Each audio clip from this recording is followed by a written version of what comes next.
Hey guys, welcome to the fifth lecture of the chapter Body Fluids and Circulation. I am Harish Kumar और इस lecture में हम red blood cells वाले topic को continue करेंगे और इसका पार्ट 2 देखेंगे। तो चलो ये लेक्चर शुरू करते हैं। देखिए तो shape of RBC in humans. अब हम शेप की बात कर रहे हैं तो शेप कैसा होगा? बाइकनकेव होगा। ठीक है, मैंने आपको कहा था आरबीसी रेड ब्लड सेल, आप इसे रेड ब्लड कॉर्पसेल्स भी बुला सकते हो या फिर इसका एक और नाम होता है आरबीसी का, बताओ क्या? Erythrocytes. Shape of RBC in humans कैसा होता है? बाइकनकेव होता है, हमने देखा था पिछले लेक्चर में। साइज की बात करें तो size of RBC in humans is 7.5 micron, ये भी मैं आपको बताया हूँ। आगे देखो, change in the size of RBC. अगर आरबीसी के साइज में चेंज आ रहा है किसी कारण से, तो उस कंडीशन को हम कहते हैं anisocytosis. What is anisocytosis? Change in the size of RBC. What is the normal size of RBC in human? 7.5 micron. Okay, next, 1% RBC are destroyed daily. ठीक है, 1% आरबीसी जो होता है ना, वो डेली डिस्ट्रॉय होता है, किसी कारणवश हो रहा होगा। ओके, तो क्या होता है देखो, कारण जैसे क्या हो सकता है? अगर देखो साइज आरबीसी की साइज चेंज हो गई, एनिसोसाइटोसिस हो गया, तो फिर उन आरबीसी को डिस्ट्रॉय कर दिया जाता है। ठीक है भाई, साइज चेंज हो गया है, ठीक, तो जैसे वो नॉर्मली जो अपना फंक्शन करता था आरबीसी उतना एफिशिएंटली नहीं कर पाएगा, तो अच्छा है कि उसे डिस्ट्रॉय कर दो, फालतू में रखकर क्या फायदा। तो 1% आरबीसी आर डिस्ट्रॉयड डेली। अब ये डिस्ट्रॉय हो रहा है तो इसको कंपनसेट करने के लिए आरबीसी का होना भी जरूरी है, तो बट इन सेम नंबर, तो इसीलिए in same number new RBC are entered into the blood. ठीक है, आप ब्लड से आरबीसी को 1% आरबीसी को डेली हटा रहे हो, तो आरबीसी का लेवल कम हो रहा है ना, तो उसको कंपनसेट करने के लिए नए आरबीसी का फॉर्मेशन भी किया जाता है। ठीक है, देखो 1% RBC are destroyed daily, but in same number new RBC are entered into the blood. Okay, next, spleen is the graveyard of RBC. जो 1% आरबीसी डिस्ट्रॉय होती है उन्हें कहाँ भेजा जाता है? स्प्लीन में भेजा जाता है। स्प्लीन क्या है? ग्रेवयार्ड है। ठीक है, कब्रिस्तान है आरबीसी का, ग्रेवयार्ड ऑफ आरबीसी स्प्लीन। यहाँ पे क्या होगा? जो आरबीसी है उसको डिस्ट्रॉय किया जाएगा। ठीक है, डिस्ट्रॉय किया जाएगा, उसको पूरा एकदम आप कह सकते हो डिग्रेड किया जाएगा। ऑलराइट, साथ ही साथ क्या होता है देखो, कभी कभार आरबीसी जो होती है वो ज्यादा मात्रा में बन जाती है, तो उसको ब्लड सर्कुलेशन में नहीं भेजा जाता है, उसको टेम्परेरी एक जगह स्टोर करके रखा जाता है। देखो, ब्लड में ऑलरेडी आरबीसी का लेवल जो है वो परफेक्ट है, परफेक्ट लेवल, लेकिन बॉडी ने क्या किया? आरबीसी थोड़े ज्यादा मात्रा में बना दिया। तो इस आरबीसी को हम ब्लड में नहीं भेजेंगे, क्योंकि ब्लड में तो लेवल सही है आरबीसी का। तो इस आरबीसी को ना कुछ समय के लिए स्टोर करके रखा जाता है स्प्लीन में। तो spleen is also the blood bank of body. यहाँ पे जो एक्स्ट्रा जो ज्यादा जो आरबीसी बन गए, वो यहाँ स्प्लीन में स्टोर होते हैं। ठीक है, और जब फिर ब्लड में आरबीसी की कमी आएगी, तो वापस से स्प्लीन क्या करेगा? ब्लड में सर्कुलेशन में उन आरबीसी को भेज देगा। तो बात समझ में आई? ठीक है, स्प्लीन क्या है? It is graveyard of RBC and also it is the blood bank of body. जो आरबीसी डिस्ट्रॉय हो रही है वो कहाँ पहुंच रही है? स्प्लीन में। स्प्लीन में फिर उस आरबीसी का डाइजेशन किया जाता है, उसको डिस्ट्रॉय किया जाता है। ओके, और spleen he blood bank of body भी है। एक्स्ट्रा आरबीसी को टेम्पररी टाइम के लिए यहाँ पे स्टोर करके रखा जाता है। चलिए आगे बढ़ते हैं, moving on to the next slide. अब स्टूडेंट्स बात करते हैं शेप ऑफ आरबीसी के बारे में। देखिए, change in the shape of RBC is called poikilocytosis. ठीक है, एनिसोसाइटोसिस क्या होता है? Change in the size of RBC. अगर शेप बदल रहा है आरबीसी का, तो उसके लिए हम टर्म यूज करते हैं पोइकिलोसाइटोसिस। ऐसा क्यों होता है? देखो, हमारे बॉडी में ना एक स्पेसिफिक सॉल्ट एंड वाटर का एक स्पेसिफिक कंसंट्रेशन, एक स्पेसिफिक बैलेंस होता है। ठीक है, हमारे बॉडी में सॉल्ट का एंड वाटर का एक स्पेसिफिक प्रोपोर्शन होता है, एक बैलेंस्ड प्रोपोर्शन होता है, उसे हम कहते हैं ऑस्मोलैरिटी। अगर ये ऑस्मोलैरिटी डिस्टर्ब हो जाए, तो उसके कारण से जो आरबीसी की जो शेप है उस पर असर पड़ता है। ठीक है, तो अगर हमारे बॉडी में सॉल्ट एंड वाटर का जो बैलेंस है वो अगर डिस्टर्ब हो जाए, तो उसका इफेक्ट आपको आरबीसी के ऊपर देखने को मिलेगा। जैसे देखो, मैं आपको तीन कंडीशन समझाऊं, और उस तीन कंडीशन से किस तरीके से आरबीसी के ऊपर इफेक्ट आता है देखना। अगर, ठीक है, ये जो आरबीसी है, ये आरबीसी जहां प्रेजेंट है उसके बाहर वाला सोल्यूशन में सॉल्ट का मात्रा ज्यादा हो गया एंड वाटर कम हो गया। ठीक है, यानी कि बाहर आरबीसी के कंपैरिजन में बाहर का सोल्यूशन कैसा है, हाइपरटोनिक। सॉल्ट जो है हमारा, जो सॉल्यूट है वो ज्यादा अमाउंट में, और वाटर जो कि सॉल्वेंट है वो कम अमाउंट में। तो सोल्यूशन कैसा है कंपेयर टू आरबीसी, बाहर का सोल्यूशन हाइपरटोनिक है। ठीक है, यानी कि आरबीसी के अंदर वाटर ज्यादा होगा, राइट, आरबीसी के अंदर वाटर ज्यादा होगा, और बाहर की तरफ वाटर कम है, सॉल्ट ज्यादा है। तो ऑस्मोसिस से क्या होगा, आरबीसी से जो वाटर है वो बाहर की तरफ चला जाएगा, राइट। वाटर का मूवमेंट कहाँ होगा, आरबीसी से आउटसाइड, बाहर की तरफ। अब आरबीसी से पानी चला गया बाहर, तो आरबीसी क्या हो जाएगा, श्रिंक कर जाएगा, श्रिंक। ठीक है, और इस श्रिंक के लिए एक और टर्म हम यूज करते हैं, क्रीनेशन। तो देखो, सॉल्ट एंड वाटर का बैलेंस क्या हो गया, बिगड़ गया, डिस्टर्ब हो गया, तो जिसके कारण से आरबीसी से वाटर बाहर चला गया। तो आरबीसी का जो शेप था कैसा हो गया, श्रिंक हो गया। तो इफेक्ट आया ना सेल के ऊपर, आरबीसी के ऊपर। वही अगर हाइपोटोनिक सोल्यूशन है, ठीक है, बाहर में सॉल्ट जो है वो कम मात्रा में है, वाटर जो है वो ज्यादा मात्रा में, बाहर वाटर ज्यादा मात्रा में है इन कंपेयर टू आरबीसी। तो वाटर बाहर से आरबीसी के अंदर आएगा, ऑस्मोसिस आपने पढ़ा, मूवमेंट ऑफ वाटर। ठीक है, तो वाटर क्या होगा, बाहर से आरबीसी के अंदर आएगा। देखो, वाटर बाहर से आरबीसी के अंदर जा रहा है, तो आरबीसी जो है फूलने लगेगा, आरबीसी के शेप पे इफेक्ट आएगा, और फूल कर स्वेल होकर बर्स्ट, फट जाएगा RBC। ठीक है, जो परफेक्ट सोल्यूशन है वो है आइसोटोनिक। ठीक है, नो इफेक्ट, यानी कि जो H2O एंड सॉल्ट का कंसेंट्रेशन आरबीसी के बाहर है वही आरबीसी के अंदर भी है। ठीक है, तो जितना पानी बाहर जा रहा है उतना अंदर ही आ रहा है। ठीक, ऑलराइट, तो एकदम परफेक्ट सोल्यूशन है आइसोटोनिक, नो इफेक्ट, आपको किसी तरह का इफेक्ट नहीं देखने को मिलेगा आरबीसी के शेप के ऊपर। तो समझ रहे हो ना, हमारे बॉडी का अगर ऑस्मोलैरिटी डिस्टर्ब होता है, सॉल्ट एंड वाटर जो स्पेसिफिक प्रोपोर्शन है वो अगर डिस्टर्ब होगा, तो उसका इफेक्ट आपको आरबीसी के ऊपर देखने को मिलेगा। आरबीसी का शेप चेंज होगा, और इस change in the shape of RBC को ही हम कहते हैं कोइकिलोसाइटोसिस। बात समझ में आई, याद रखिए। चलिए आगे बढ़ते हैं, moving on to the next slide.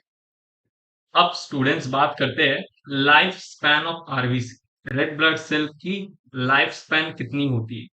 तो हम बात करें ह्यूमंस के अंदर 120 डेज लाइफ स्पैन होता है आरबीसी का। ठीक है, 120 दिन। न्यूबॉर्न बेबी के अंदर 100 डेज होता है।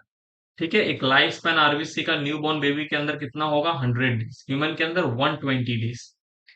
Condition of increase RBC count is called polycythaemia. अगर आपके ब्लड में आरबीसी का काउंट बढ़ रहा है तो ऐसे कंडीशन को हम कहते हैं polycythaemia. This condition occurs at hill station. देखो, पहाड़, ठीक है, एल्टीट्यूड जितना ऊपर जाओगे उतना एल्टीट्यूड बढ़ रहा है। ठीक है, आप यहाँ पे खड़े हो, आप पहाड़ के ऊपर चले जाओगे, तो जो ऑक्सीजन का लेवल यहाँ नीचे में है ना, और वो ऑक्सीजन का लेवल जो यहाँ ऊपर एकदम चोटी, पहाड़ के चोटी पे होगा, वो डिफरेंट होगा। ठीक है, जितना ज्यादा आप ऊपर जाओगे, जैसे जैसे एल्टीट्यूड बढ़ेगा ना, ऑक्सीजन की अवेलेबिलिटी कम होती जाएगी। ऑक्सीजन की अवेलेबिलिटी कम हो जाएगी, तो हमारे बॉडी जो है ना, हमारे बॉडी को ये चीज पता चलेगा कि यार ऑक्सीजन की अवेलेबिलिटी कम है क्या, वो क्योंकि हमारे बॉडी में ऑक्सीजन आ ही नहीं रहा है।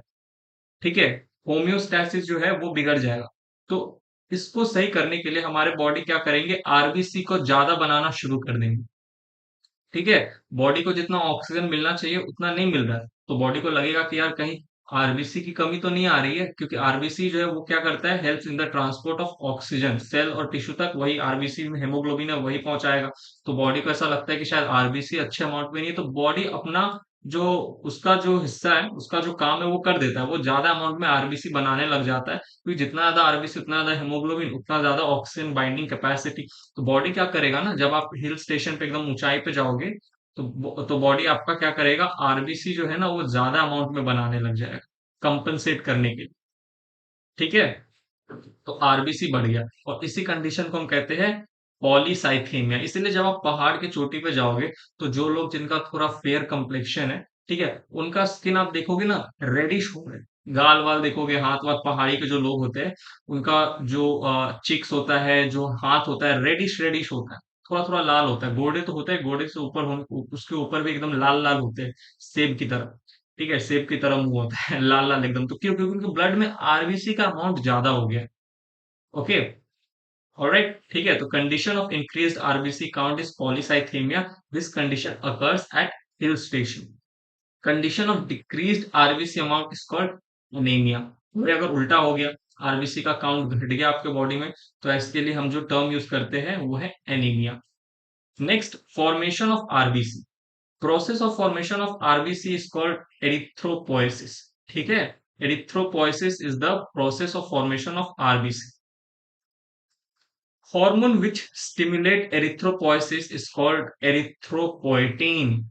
ठीक है, जिसको कौन सिंथेसाइज करता है? किडनी। जो हार्मोन हमारे बॉडी में, जो हार्मोन है जो एरिथ्रोपोएसिस को स्टिमुलेट करता है, यानी कि आरबीसी के फॉर्मेशन को स्टिमुलेट करेगा, बढ़ावा देगा, उस हार्मोन को हम कहते हैं एरिथ्रोपोएटिन। और यही हार्मोन एरिथ्रोपोएटिन जो है, इसको सिंथेसाइज कौन करता है?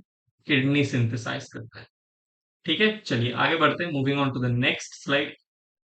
अब स्टूडेंट्स बात करते हैं, देखो, in resting and slow flowing blood, जो ब्लड स्लोली फ्लो हो रही है आपके ब्लड वेसल से, ठीक है, या ब्लड रेस्टेड स्टेट में, तो ऐसा इस समय क्या होता है, कुछ आरबीसी जो होती है ना, वो पाइल्स फॉर्म कर लेती है, जिन्हें हम कहते हैं rouleaux, by adhering together due to surface tension. RBC के आपस में क्या होता है, सरफेस टेंशन के वजह से जो आरबीसी होती है वो एक दूसरे से चिपक जाएगी, एडहर हो जाएगी, ठीक है, और एक पाइल्स बना लेगी, इस तरीके से पाइल्स।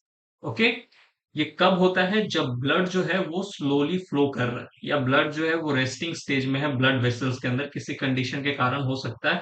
तो जो आरबीसी है, उन्होंने देखो क्या किया, इस तरीके से देखो क्या किया, पाइल्स फॉर्म कर लिया। ऑलराइट, ये देखो, ये आरबीसी आपका, ये एक आरबीसी, ये दूसरा, ये तीसरा, ये चौथा, ये चार आरबीसी आपस में क्या हो गए, जैसे एडहेयर हो गए बिकॉज ऑफ सरफेस टेंशन, और इसे हम कहते हैं रोलेक्स आरबीसी। ठीक है, चलिए आगे देखते हैं।